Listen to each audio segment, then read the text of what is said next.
When employees have a strong, healthy relationship with their employers, the entire organization benefits.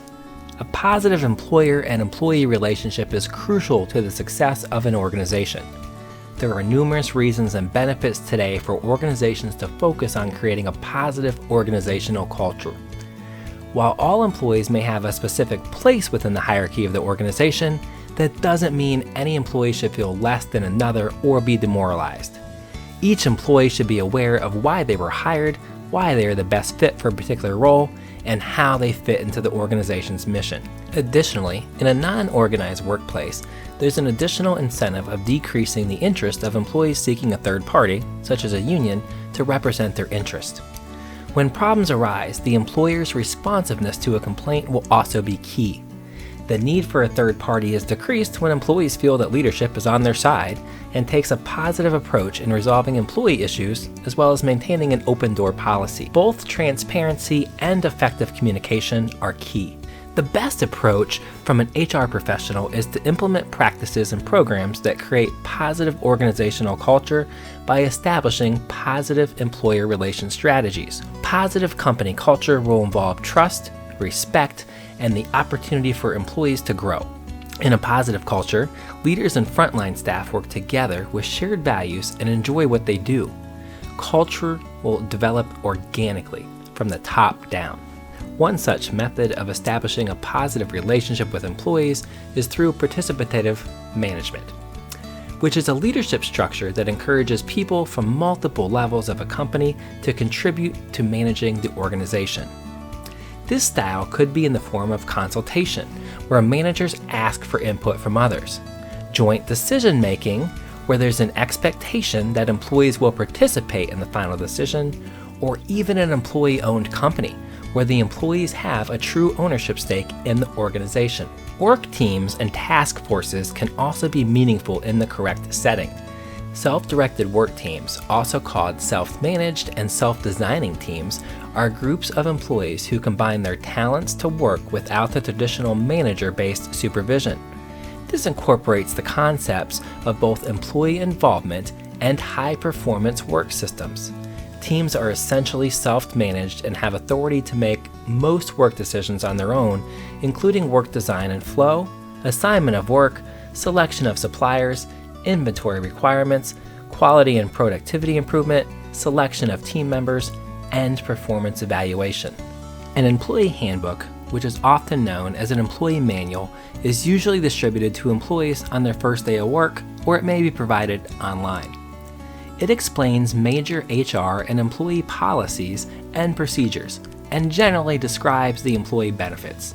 The handbook covers aspects such as the employment at will policy, statements on various policies such as anti-harassment and bullying, as well as key payroll dates, along with other useful information. The wording within a handbook must be clear and simple. Publishing a handbook could possibly at times increase risk, especially if the organization is not following their own stated process. Having legal counsel review the handbook is always recommended. There may be times when performance is not at an acceptable level, and the discipline process may need to begin. Whenever possible, before reaching a point of discipline, employees should receive training, coaching, and constructive feedback to assist in modifying their performance. Timely, appropriate, and continuous feedback is essential to maintain effective performance. Inappropriate behavior or performance must be evaluated on a case-by-case basis and judged by the severity of the issue. Progressive discipline uses an approach where penalties increase upon repeat occurrences. The underlying principle of sound progressive discipline is to use the least severe action that you believe is necessary to correct the undesirable situation, such as a verbal warning. The severity then increases only if the condition is not corrected. The steps of the progressive discipline process are typically first a verbal warning, followed by a written warning, and then a final warning or possibly suspension, with the last step being termination of employment. The positive disciplinary approach fosters appropriate behavior by encouraging employee participation. The positive approach emphasizes reminders of expected performance, not warnings or reprimands for misconduct. A typical positive discipline approach includes steps just like with progressive discipline, however, lacking the increasing severe punishments. These steps are usually first, holding a conversation with the employee about the issue. This allows for a discussion of the issue to occur between the supervisor and employee. If an additional step is needed, a follow-up conversation occurs with a written reminder.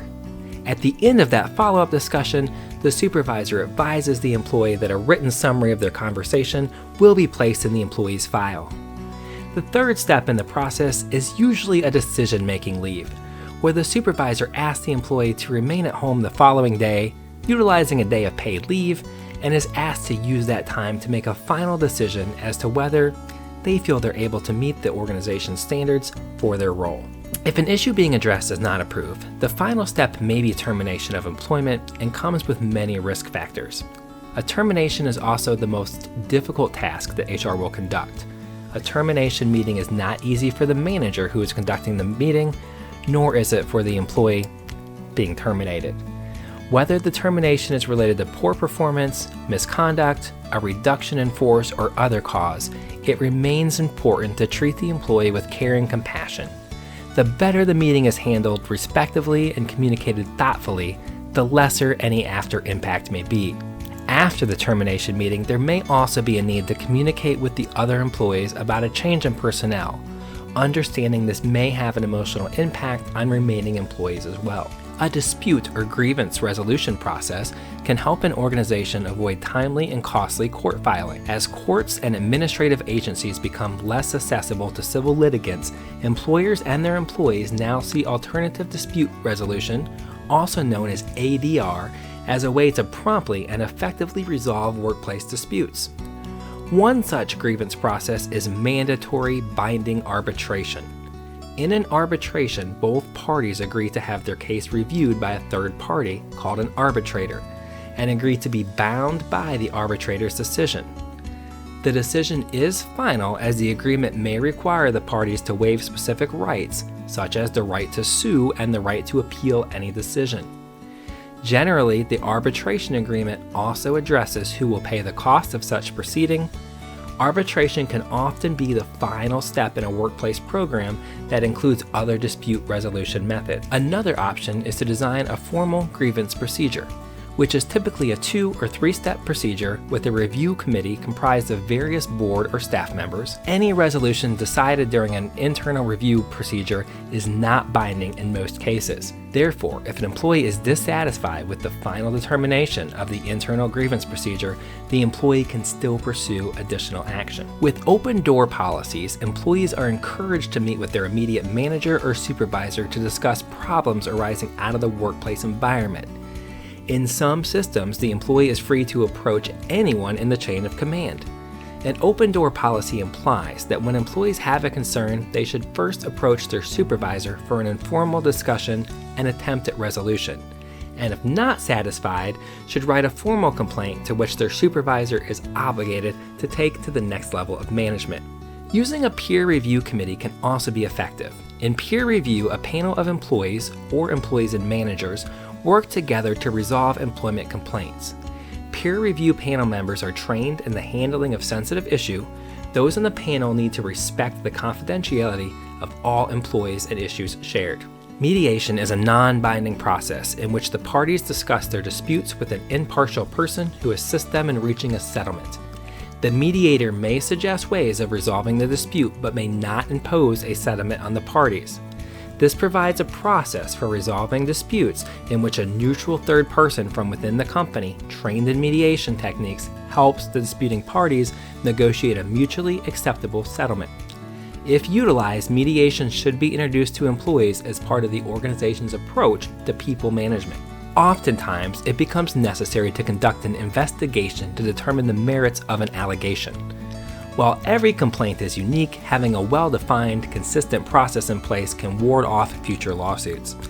Treating employees with respect during the process has additional rewards, such as building employee trust and creating a better work environment. A properly conducted investigation is one that is prompt, thorough, and impartial. A properly conducted investigation can help defend a company should a lawsuit be filed later. By ensuring a fair investigative process, HR professionals can help build morale and trust among employees. Another option is to have the issue investigated by a third party, known as an ombud, or a neutral third party that can be either from within or outside the company. This person is designated to confidentially investigate and propose settlement of employment complaints. Sometimes hiring an outside person is an effective method of preserving credibility and objectivity. In this process, a referral of the dispute is sent to an independent and impartial party. The goal in using a third party is their ability to provide objectivity that may not be as easy for someone internal to possess. Fact-finding is the term for the process of the investigation of a complaint by an impartial third party or team who examines the complaint and the facts and issues a final report. Fact-finding is particularly helpful for allegations of sexual harassment, where a fact-finding team comprised of one male and one female neutral investigate the allegations and present the finding to the employee and employer. Once the issue is at closure stage and a decision is made, the employer should notify both the complaining employee and the accused of the outcome. While also maintaining confidentiality where necessary, communication is key. A final written summary should also be prepared outlining the investigation, results, and any action taken. These final steps of proper documentation can prove to be crucial in establishing a good faith basis for any conclusion or final action steps taken.